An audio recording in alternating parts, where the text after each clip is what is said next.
Good evening, I'm Michelle Cummings. I'm the Chief Academic Officer of the Medford School District. Welcome to Parent Academy. Tonight's topic is technology, the good, the bad, and the ugly. We are hoping as a district, part of our vision is to help students to use digital tools for learning, to learn how to be really good digital citizens, to be able to use technology for learning and for expanding their educational opportunities. Tonight's presenters are our local experts in the area. We have Jennifer Jones, who is our coordinator for digital programs, and Tisha Richmond, who is our technology integration specialist. Please welcome them. Okay, so tonight we wanted to talk about our vision for technology integration in the district, benefits of technology, some of the concerns that parents and teachers alike face with technology, and share some resources with you to support you. Okay, so these are my children, which would be my first students, Dennis and Lauren. And Dennis and Lauren both went to Medford schools.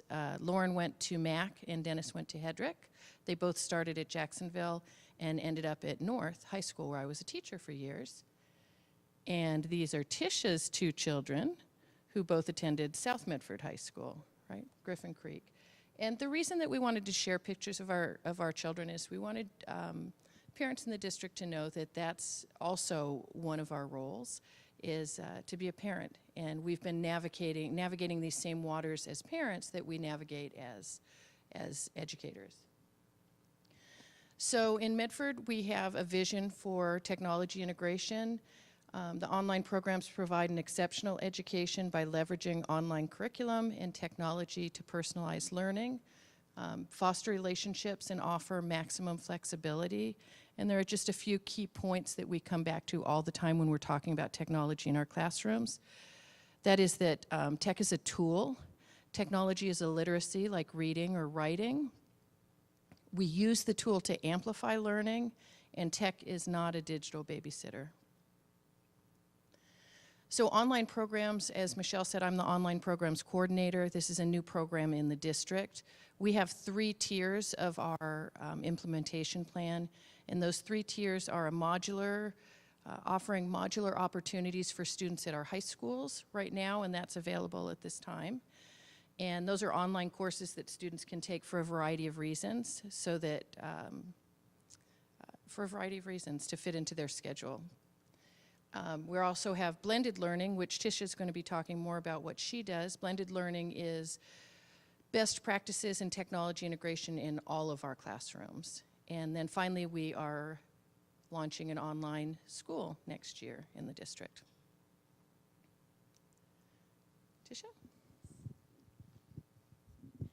Hello. So I am the Tech Integration Specialist in Medford, and my role in this position is really to support teachers K through 12 in integrating technology and innovative practices to support our 21st century learners. And my journey really started about 4 years ago when I integrated a classroom set of devices into my classroom.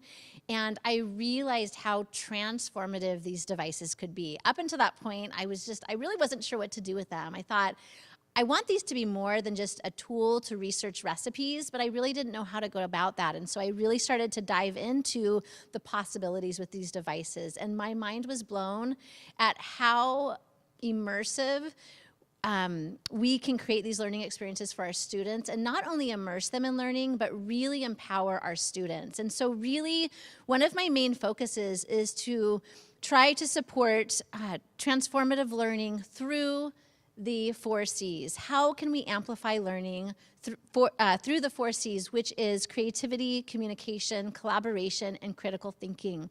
And so I go into schools every day and I get to see these amazing experiences where students are doing that. They are thinking deeply and critically about what they're learning about. They are being creative. They are getting opportunities to collaborate and to communicate with each other, which are the skills that are needed today, and not only our society today, but in the future. And so how can we do that more and more often? I have been in elementary schools. There is this new kind of thing in education called breakout EDU, which is like creating kind of like the escape room experience, but they're not getting locked into the classroom. They're having to get into a locked box. And it's a perfect example of the 4 C's in action. Students are working in teams of 4 or 5 with this box and clues, and they have to figure out what these clues are trying to tell them about the content. They're having to dive deep, and they're having to talk, and they're having to listen, and they're having to collaborate in really creative ways. And it's been phenomenal to see students completely 100% immersed in learning and become empowered. And now they're connecting this really meaningful, memorable experience with the content. And so when we can create those meaningful, memorable experiences for students, that learning sticks. It's really powerful. Here's a few examples. Jefferson Elementary did a school-wide breakout EDU experience where every single classroom in the entire school went into the library during that week, and they tried to break into this box, and in the box held their tickets for their one school, one book that all students in that school were going to read together as a school. And then they brought in this experience into their STEAM night. And again, it was amazing to see these 4 C's in action.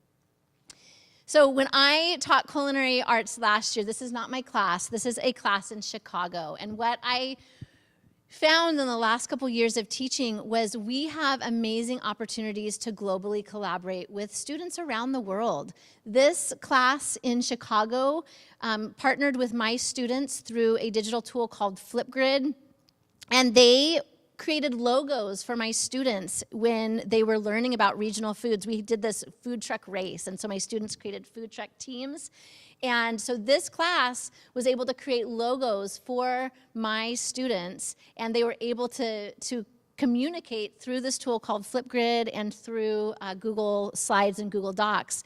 And so now my students are able to learn a little bit about their culture, their cuisine, and really create these partnerships in education. And so it's really pretty fascinating what we can do now. This class was a first grade class in Florida, and my students would have a challenge in class where they had to create a dish. They would take pictures of it. They would share it with a digital tool called Padlet, and then these first graders would open up that Padlet link and vote on their favorite dishes. And then they were able to communicate through another tool called Flipgrid, as I was sharing before, and get to know each other. And these kids were learning about what my students were learning about, and we were learning a little bit about what they experienced with food in Florida.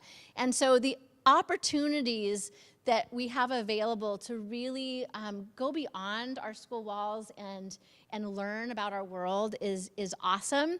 And so that is one of those things that we can do with these digital devices, is we can collaborate and learn about different parts of our world. We have opportunities to do virtual field trips through Skype in education, where we can talk to experts in the field in different content areas and bring that into our classroom. Sometimes we look at this picture and it makes me laugh, because now if we were to look at that picture and what it would look like in our day and age, what would they all be on? Their phones, right? And so sometimes I think we talk about, everybody's just on their phones all the time. They're not communicating anymore. They're not talking together. But yet, in that era, look at what they're doing. They're not talking to each other either. They're reading their newspaper. And I just think that sometimes we need to think about that and put that in perspective. I love this quote by the author of Socialydia, who is also a good friend of mine. She says, "Every generation has complained about its youth, and every generation has been afraid of technological advances." And it's true. It's scary when things are changing at such a rapid pace, and it's hard to keep up with, and it's hard to know what impact that is going to have. But sometimes, we have to think about, kind of reframe our thinking. And you often hear kids these days, and often you see pictures that look like this, or maybe you walk through a park or through a mall or wherever you are, and you see pictures like this. And what automatically do we think? antisocial, disconnected. They must be on Snapchat, right? And what the reality is in this picture, the coolest thing I've seen today, players from the DR in South Dakota having a conversation with Google Translate. So I think sometimes we make assumptions about what our kids are doing on devices. I know I do about my own son. My son is on his phone, and a lot of times he is researching. My son loves fashion. He's really into fashion design, and oftentimes he is researching YouTube videos and learning about fashion. And I make the assumption automatically, oh, he must be Snapchatting, he must be up to no good, when actually he is learning.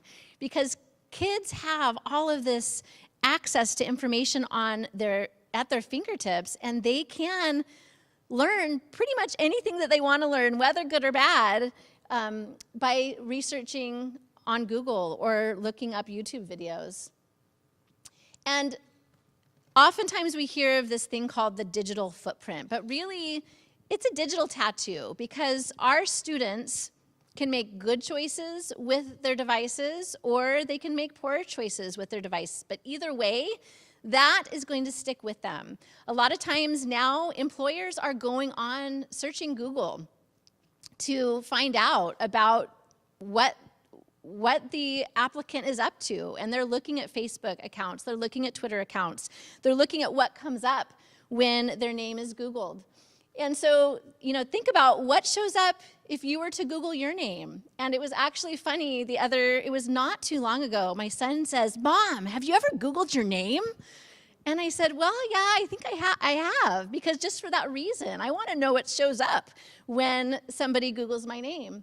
And I Googled my name, and it came up, my profile, exactly, it talks about what I do, it brings up my blog, and it shows some of the posts that I post on Twitter. And luckily, it's all good stuff. It's all professional, and what I do professionally. But you have to be careful, because somebody could, if you Google your name and maybe you did not post things that were professional or appropriate on social media or out there on the internet, then when you Google your name, something different, very different could come up. And so I think it's really important for our students to understand that this digital tattoo that they're creating is going to follow them. This quote by George Couros kind of sums up what digital leadership is. Sometimes we hear about digital leadership, but we really don't know what it means.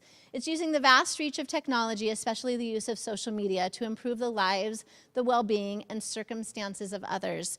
In my educational journey, I have seen the tremendous impact that social media can play if we truly use it in positive ways. As a professional, I have created a profile through Twitter and have connected with educators and thought leaders from around the world, and it's transformed my educational experience, and I have grown tremendously as an educator. And we have to explain to students and teach them that if they use these platforms for good and in positive ways, it can make a tremendous positive impact on their future. Use your digital powers and digital tools for good, for social change, for spreading kindness, for uplifting others. This girl, Olivia Van Leche, I can't pronounce her name exactly, but if you look at her profile, it says, live the book activist, reader, thinker, and kid voice believer, CEO of Tweets and social media leader, podcast host of the Kid Lit Show. That's amazing. This girl is speaking around the world on literacy, and she has created an amazing profile, an incredible social media presence for herself, and she is making tremendous change in education by her ability to share her voice. So our students have an amazing ability and platform to share their voice. How can they do that in a transformational way? This kid, Joshua, he found his purpose at 4.5 years old with $20 from his grandma to help youth use their passion and purpose to make change. hunger and poverty, and he was one of the Champion of Change BAMI award winners. And so he is using this platform in a transformational way to make change, and it's pretty phenomenal. This 12-year-old blogger, Kindraiser, changemaker, activist, eco-warrior, motivational speaker, ambassador at the age of 12. Kid here is also a change maker and doing incredible things. And so we have to share with our kids how they can leverage this technology to make a tremendous difference in our world, not just in education, but in our world. But there are also concerns, right? With the good comes the bad, comes the ugly. And I love this image because I think sometimes that's how we feel. We feel very, very scared about what the impact social media can make, and not necessarily a positive way always, but a negative way. And so I'm going to have Jennifer take it over with this part. Notice how I always get the concerns, and Tisha gets the fun part. But before we move on to concerns, I wanted to share some of the things we do in the classroom with technology in classes like English. So my background is as an English teacher in the district. And one of the reasons that we want to get technology into kids' hands is that it addresses all different learning styles, and really, you know, Sam, sometimes, not to use an acronym that you don't know, if we allow ourselves to try it out in safe ways, we see things, when Tisha says transformative, we see things we couldn't have predicted. So I taught English for basically 30 years, and I would have students in every single class who were non-writers, but they would fake write, which has always been a mystery to me, but because they would be very well behaved, they would be paying attention, but when we would get down to turning in writing, there was no writing that was happening. So basically they were frozen up. And one of the first things I did in my classroom with technology, simple, put up a shared Google Doc and had kids pop in and write a sample of their maybe introduction or an idea for an essay they were going to write.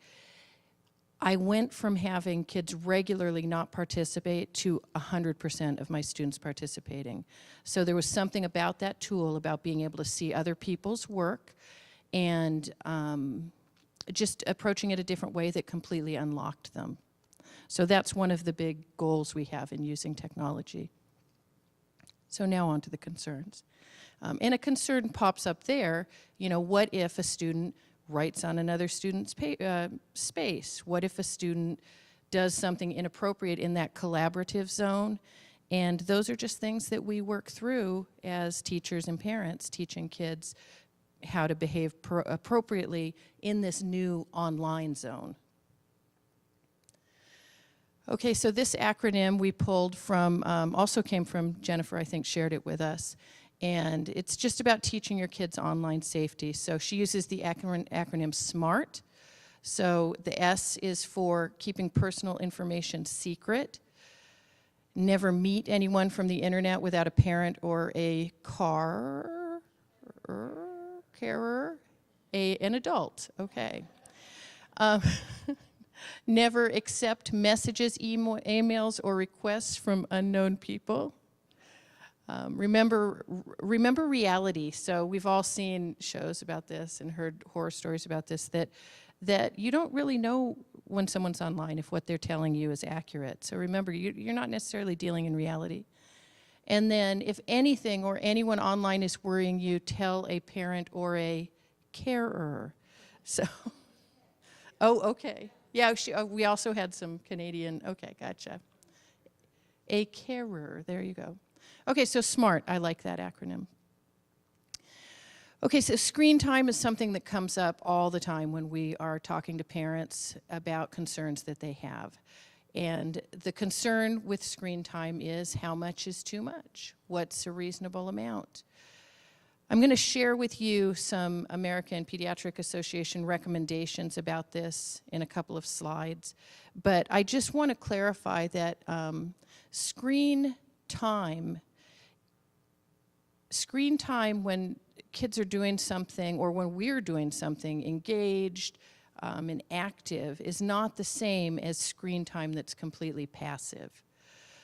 So one of the resources I like a lot is Common Sense Media. I went to them all the time as a parent myself and as a teacher. So they say we need to be setting screen time limits and helping kids moderate their own habits. And that's all about finding the balance for your family needs and lifestyles. So the hyperlinks in there are actually Common Sense Media tools that you can go in and use. So they give you a tool for creating a realistic schedule. They break it down by age-appropriate goals for kids on TV, finding the first website for young kids to use, handling violent media, and managing kids' cell phone use. So as far as screen time goes, those are the resources that they have there. So when we talk about screen time, we want to talk about what type of screen time it is. So passive consumption, watching TV, I don't know if I would call reading passive consumption, and listening to music. Interactive consumption, they refer to as playing games and browsing the internet. Communication are a lot of the things Tisha talked about. And we have these going on all around our district right now, where we have teachers, you know, a 4th grade teacher at Hoover connecting with a teacher in California or Wisconsin, and their students working on academic standards. We're always working on academic standards when we're using the technology. So for instance, maybe in social studies, they play mystery Skype, so they go through a process of guessing where the other school is. So it's aligned to the standards that the kids are learning in social studies, but it really gets them engaged. And the laughter in the room when they're doing that is just amazing. So that would be the video chatting and using social media, and then content creation, so using devices to make digital art and or music. Okay, social media isn't simply a way of life for kids, so all of us probably have some experience with social media. So our goal is to help kids to keep their online interactions safe, productive, and positive. Again, Common Sense Media is a great resource for ways to go about talking to your kids about this. So my vision for technology integration, and whenever you hear me speak about this, is about using this tool so that we can personalize what we do and connect with kids. So it's not about plugging kids into a computer and disconnecting. It's about the opposite, and leveraging the tool so that we do connect more with kids. So we want to make sure when we're talking about limits and teaching kids how to make good choices, that we're doing that in a personal way that's appropriate to that specific child. Digital drama, any guesses what that might be? Digital drama.